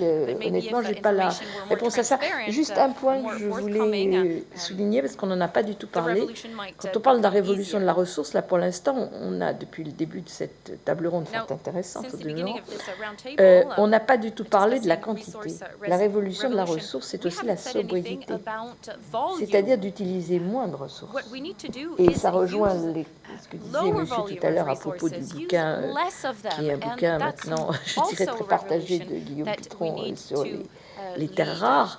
Il faut qu'on arrive à éco-concevoir des produits qui utilisent beaucoup moins de matière. beaucoup moins de matière. Et donc ça aussi, c'est un challenge. Oui, c'est très clairement. Et là, le prix joue aussi, parce que effectivement, si la matière première est plus chère, on cherche à l'économiser. Quand la matière première est pas chère, c'est tout à fait différent. Et pour avoir discuté avec un certain nombre d'industriels qui travaillent dans le textile, dans la réutilisation à plusieurs reprises d'une même fibre textile, j'ai cru comprendre que, en définitive, le textile recyclé était beaucoup moins rentable que le textile d'origine, enfin la fibre originale. Donc là, on a un vrai souci quand même. Donc on en revient quand même au sujet, à mon avis, central. C'est pas très sexy de parler de ça, mais très central, qui est la question de la comptabilité, comment on compte les choses, comptabilité publique et comptabilité privée d'ailleurs, comment on compte les choses, et ensuite comment on évalue et on fait payer par le consommateur ce qu'il coûte à la collectivité, au producteur ce qu'il coûte à la collectivité, parce que le consommateur il le paye d'une manière ou d'une autre. Bon, et si c'est pas le consommateur, mais c'est pas avec la même poche, et le citoyen pareil, c'est pas le citoyen d'aujourd'hui, ce sera le citoyen de demain, donc c'est pas plus brillant. Très clair. Voilà. Donc très clair. Jean-Marc, sur la blockchain, vous avez besoin de savoir ce sont les produits qui arrivent chez vous, mais vous le savez rarement. Je vous réponds sur la blockchain et je voudrais rebondir sur ce qu'a dit Madame la Ministre sur la comptabilité publique et ce qui va, je crois, à la fin des fins, tous nous rattraper, c'est-à-dire les enjeux climatiques. La blockchain, c'est un enjeu très important quand on veut passer d'un déchet à une ressource, parce que nos clients, ils veulent de la traçabilité, de la qualité et à la fin des fins, du prix. Si je vous dis, votre bouteille de shampoing, elle a été collectée à Paris, triée en région parisienne et recyclée aux Pays-Bas, et sa première vie était une bouteille de shampoing, vous avez une image de la qualité qui est déterminée. Bon. Si je vous dis, elle a été collectée en Indonésie, recyclée au Bangladesh, et sa première vie, c'était une vie industrielle, c'était un bidon d'huile, et je vous dis, mais à la fin des fins, c'est la même qualité, vous allez avoir une image environnementale, vous allez vous dire, elle a traversé 3 fois la Terre. Bon. Donc la traçabilité, la capacité qu'on a à expliquer quelle a été la première vie, la deuxième vie, la troisième vie, puisque le plastique, on arrive à le recycler 6 ou 7 fois, sera très important. Sur ce qui va tous nous rattraper tôt ou tard, je crois que c'est le climat. La politique environnementale de la Commission européenne va évoluer, parce que sa présidente a envie de marquer l'histoire dans ce domaine, et on va classer les activités en 2 catégories, celles qui sont vertueuses et celles qui le sont moins. Et la vertu va se mesurer à travers 2 chiffres, mais à la fin des fins, je crois, malheureusement, plus qu'un. La vertu va se mesurer à travers, 1, votre capacité à contribuer à la réduction des gaz à effet de serre, ou alors vous allez en émettre, et puis ça sera votre capacité à protéger la biodiversité ou à la détruire. Si vous êtes dans la catégorie vertueuse, vous avez 3 choses qui vont vous être accordées. 1, vous serez encore éligible à des subventions publiques en tant qu'industriel. 2, vous ne serez pas soumis à des quotas carbone. Et 3, vous allez être fléché dans la catégorie des activités éligibles à la finance verte. C'est-à-dire on va inciter les banques et compagnies d'assurance à financer celles des activités qui sont favorables sur le climat. Si à l'inverse, vous émettez des gaz à effet de serre et vous contribuez à diminuer la biodiversité, les 3 choses que j'indiquais dans la première catégorie vont vous être interdites. Vous ne serez plus autorisé à recevoir des subventions publiques, de l'Europe d'abord, et puis j'espère demain des États membres. 2, vous serez soumis à des quotas carbone. Et 3, vous ne serez pas fléché comme étant une industrie éligible à la finance verte. Donc, je crois qu'à travers le carbone, on va pouvoir réconcilier la nécessité de faire du recyclage et de trouver le recyclage et de la frugalité et de l'allongement des durées de vie. Je ne reviens pas sur tout ce qui a été dit par Joël ou par Madame la Ministre, mais à la fin des fins, vous aurez une activité et vous serez comptable devant nos enfants des émissions de gaz à effet de serre que vous avez émises ou non. Et c'est à travers le financement du carbone, moi je crois absolument au financement du carbone. Si on continue sur l'exemple du plastique 5 secondes, à chaque fois qu'on recycle une tonne de plastique, on économise 1,6 tonnes de CO2. Si on donne une valeur au carbone de 50 €, Ça veut dire qu'il y a un signal prix à hauteur de 80 €. Donc il ne faut pas comparer le recyclé et le vierge. Il faut comparer le recyclé avec le vierge plus le dommage à l'environnement. Pour l'instant, on ne paie pas le dommage à l'environnement. Dans le film de Ravière et le film d'introduction, il n'y a pas de plan B, il n'y a pas de planète B. Donc si on consomme plus sur les ressources naturelles qu'on en régénère collectivement, il faut que ça se paye. Si ça ne se paye pas dans le prix, il faut qu'il y ait un prix au carbone. Donc pour vous donner un ordre le polymère moyen, c'est un prix de 1 000 €. 50 € fois 1,6, ça fait 80 € sur la valeur du carbone. Ça donne un signal prix de 8%. Donc on alourdit le prix du vierge à hauteur de 8% en donnant au prix un carbone à 50 €. C'est pas assez.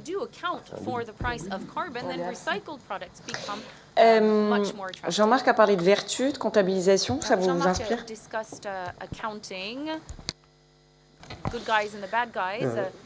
Si je comprends bien depuis le début, en fait, on est sur une économie, enfin, on est sur une révolution de la ressource, ou alors plutôt sur une révolution de la demande, en fait.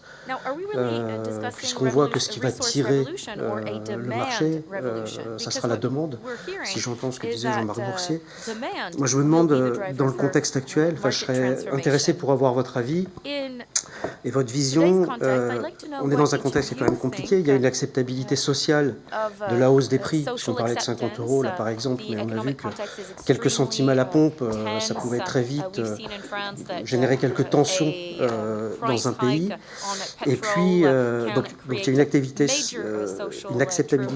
sociale qui est limitée quand on envoie un signal prix un peu fort. Et puis, on a un déni de certaines grandes puissances mondiales qui font que le risque, c'est que les règles ne soient pas les mêmes partout. Et que dans une concurrence mondialisée, les entreprises vertueuses, finalement, aient pas mal de parts de marché à perdre parce que pas sur les mêmes plans. Donc, comment on fait pour dynamiser la demande? Comment on fait pour... oui, alors ça, il en fait partie, Ravière, effectivement. Mais est-ce que c'est valable pour tous les produits, indépendamment du textile Joël, on vend plus de cocottes minutes quand elles sont... je ne suis pas le premier marché acheteur, hein, mais... On en vend plus quand elles sont on en vend plus. Sobres et on en vend plus à condition de bien l'expliquer aux consommateurs. Parce qu'en fait, là, pour le coup, on revient sur le bon côté du marketing. C'est-à-dire qu'en fait, tout ça, on dit oui, c'est une sorte de demande. Sauf qu'en fait, il y a toujours un paradoxe avec les gens du marketing. Quand ils ne veulent pas faire, ils vous disent non, mais le consommateur ne veut pas. Okay. Par contre, quand ils veulent vendre un nouveau produit qui n'existe pas, ils trouvent bien les voies pour le vendre. Okay. On est d'accord?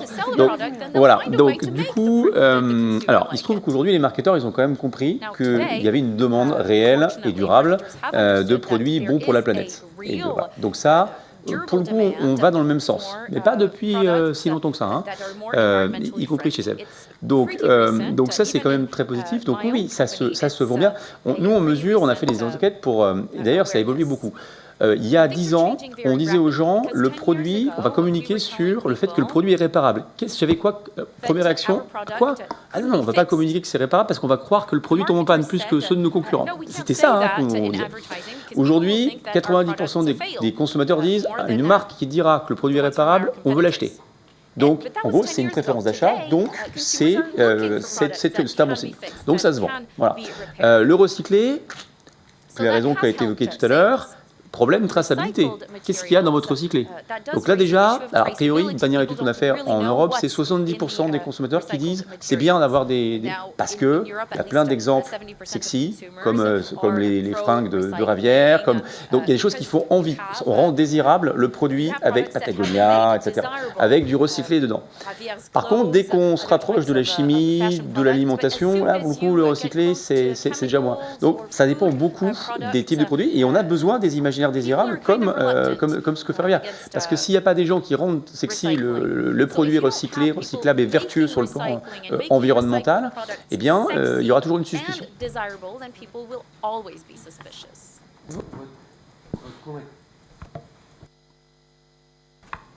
Votre point est tout à fait valable. Tous les ministres de l'Environnement qui se sont succédés au cours d'une période récente ont toutes tendance à commencer à augmenter la fiscalité environnementale. Parce qu'on a besoin de libérer les budgets pour ensuite faire autre chose.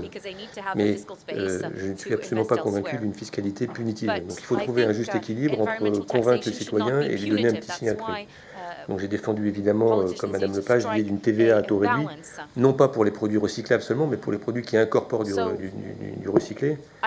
Et on pouvait faire quelque chose alentour de plus de 50% de recyclé égale une TVA à taux réduit. L'Europe a adhéré à cette idée, mais il dépend des États membres d'appliquer une fiscalité qui leur est propre. Donc c'est pas facile forcément à mettre en place. Il faut avoir la capacité à suivre tout ça, d'où la blockchain.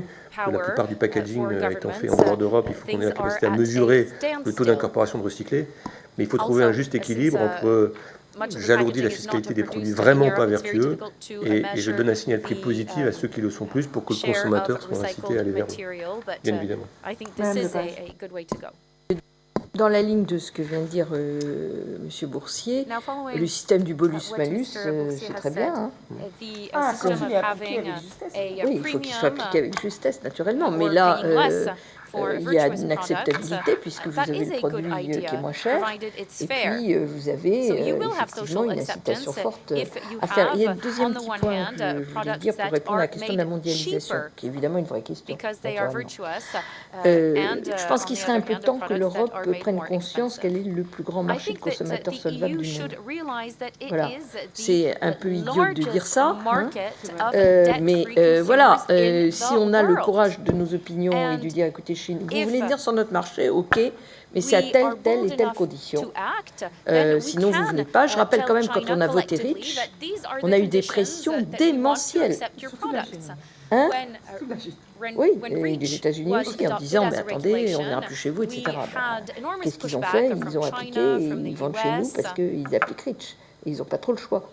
Voilà, donc moi j'espère vraiment que, surtout avec les États qu'on voit aujourd'hui autour de nous et un peu plus loin, que l'Europe va avoir cette politique-là de fermeté sur ses règles, sur ses normes, de défendre ses industries, d'avoir une politique de la concurrence un peu différente.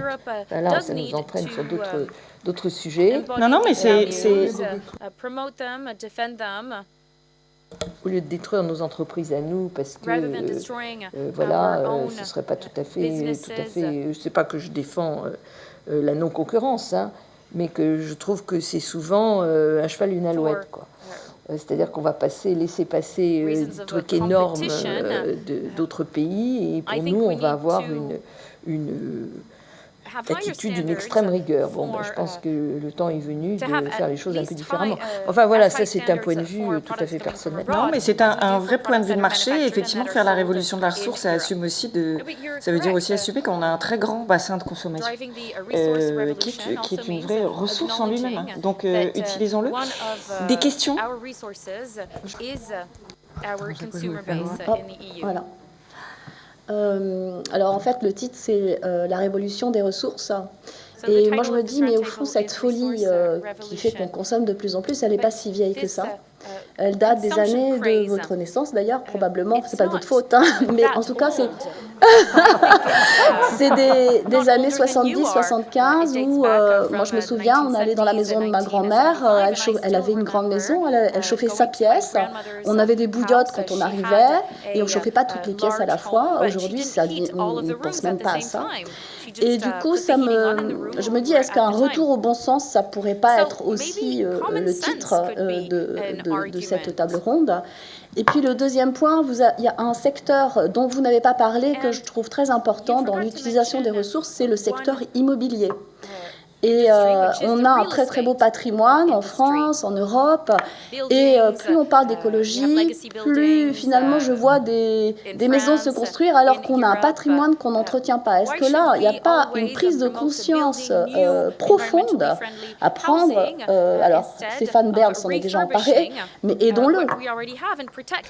Oui, alors je pense que cette table ronde avait l'ambition d'être aussi sexy que Stéphane Bern. Je ne sais pas si elle a réussi, vous noterez à la fin. Oui, pour le bâtiment.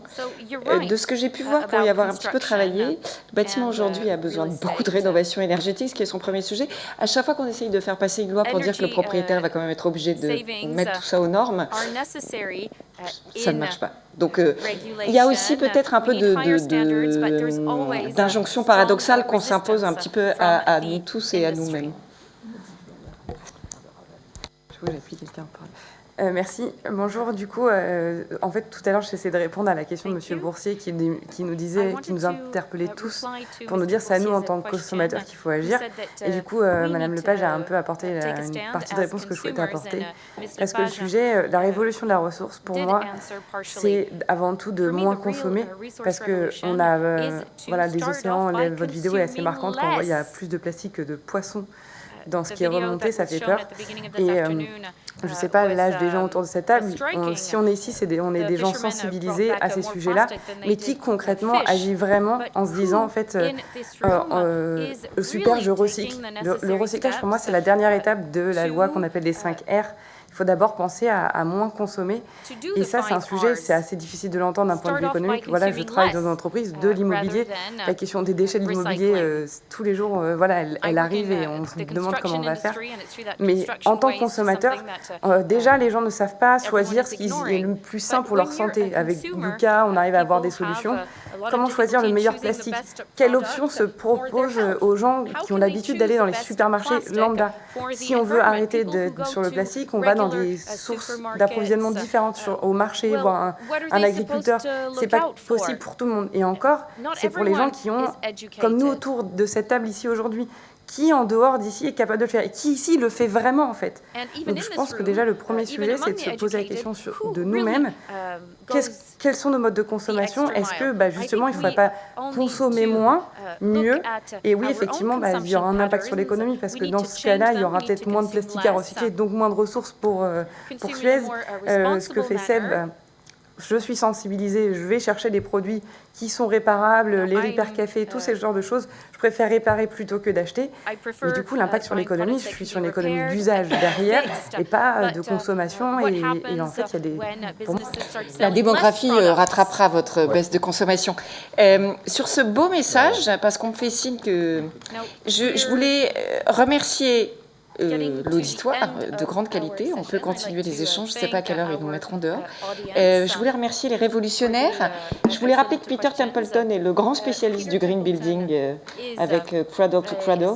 Je vous invite à aller visiter le site et la méthode de notation parce qu'on en a parlé, savoir quoi choisir. J'ose dire une chose, c'est parfois compliqué. Et vous avez dû tous faire comme moi, quand vous connaissez bien un sujet, que vous regardez une plateforme de notation, vous vous dites que c'était pas toujours ce qu'il fallait dire. Mais bon, c'est bien, c'est une démarche. Est-ce que vous pouvez tous me dire, pour clore, si vous aviez un vœu à faire pour la révolution de la ressource? Juste ça, le reste serait trop intime. Mais allez-y.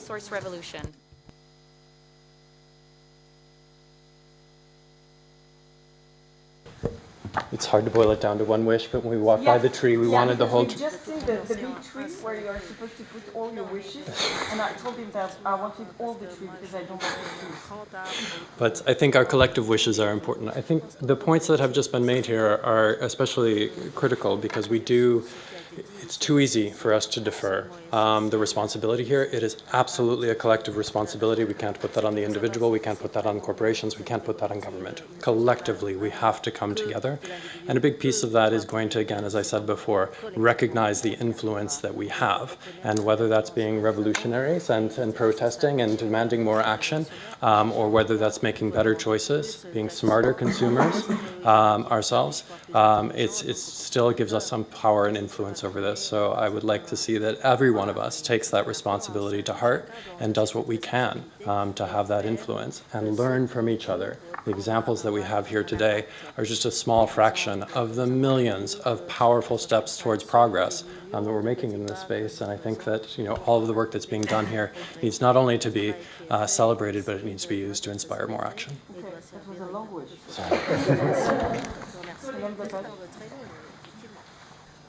Question qui n'est pas facile, je dirais rendre les choses possibles. Le caractère concret est quand même quelque chose de très important. Et quand je dis possible, c'est à la fois pour le producteur, pour l'entreprise et possible pour le consommateur. Ça veut dire qu'il y a une question de coût des deux côtés, une question de qualité. On a abordé tous ces sujets. Voilà, travailler vraiment sur le concret, parce que les bonnes volontés, plus ou moins avérées, ça fait très longtemps.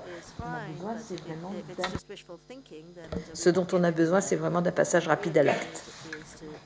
Ok, moins de pactes et plus d'actes. Jean-Marc, un vœu pour l'économie circulaire. Mon vœu, c'est d'arriver à réconcilier la fin du monde et la fin du mois. Au moment des Gilets jaunes, parce qu'on a tous été impactés par ça et par le fait qu'on peut imaginer une transition, si elle n'est pas abordable pour nous tous, pour chacun d'entre nous, c'est quand même un tout petit peu ennuyeux. Je me rappelle d'une interview d'une dame qui disait évidemment, je me sens totalement solidaire du réchauffement climatique et du fait que les ours polaires ont une banquise qui se réduit, mais à la fin de la semaine, il faut que j'arrive à nourrir mes enfants. Et donc, si le plat de pâtes que je vais trouver est moins cher, mais qu'il a une empreinte environnementale plus élevée, ben, je vais probablement le choisir parce que je n'ai pas le choix. Donc, arriver à réconcilier la fin du monde et la fin du mois, et en ayant conscience que, et c'est la richesse de ce panel et la diversité, dites-vous que chaque petit pas que nous faisons tous les uns et les autres peuvent aller dans la bonne direction. Voilà. Et donc, j'ai arrêté de boire de l'eau minérale et je m'en porte très bien. Tant qu'il y a du bon vin. Donc, surmonter les injonctions paradoxales. Vaste sujet. Javier, un vœu, a wish. Okay, I think I agree a lot. I think it's a collective wish. I think the companies, we need to get out of our comfort zone. We need to start challenging our organizations and start making things in a different way. I think consumers have a lot to say, so I think they have to, in a way, stop asking what can the governments do for us, what can the companies do for us, and we need to start making those little decisions you were saying very well, no? Which make a difference. A lot of very little decisions made by millions of people makes a huge change. And I think we definitely have to keep on investing a lot in education. In EcoAlf, we tend to say that we spend a lot of time talking about what kind of planet are we going to leave to our kids, and we should spend more time talking about what kind of kids are we going to leave to the planet. So I think education is very important. Super cool. Seb, c'est quoi le vœu? Le vœu, on a beaucoup parlé, c'est vrai, du pouvoir de changer les choses du consommateur via ses modes de consommation. Il ne faut pas non plus lui mettre tout sur le dos au consommateur. Moi, mon vœu, c'est justement qu'on continue à travailler à des coalitions. Je ne crois pas non plus à des grands engagements. C'est bien les grands engagements mondiaux, etc. Il faut en faire et c'est très bien. Ça embarque, mais je crois beaucoup, mon vœu pour la révolution de la ressource, c'est de faire des coalitions d'acteurs où il y aura justement des consommateurs, mais aussi des fabricants comme nous, comme d'autres, des recycleurs, et également aussi, j'insiste là-dessus, ceux qui peuvent transformer aussi les modes de consommation, il faut les pousser un peu, ce sont nos clients distributeurs. Et il ne faut pas les mettre à part. Ils doivent jouer leur rôle dedans. Il y en a quand même qui le font, voilà. Mais je pense que tant qu'on n'aura pas les gros clients, les gros distributeurs mondiaux sur ces sujets-là impliqués dans des projets de révolution de ressources et d'économie circulaire, on y arrivera difficilement. Voilà, c'est le vœu que... Et on a des exemples, heureusement. Je crois qu'on peut les applaudir.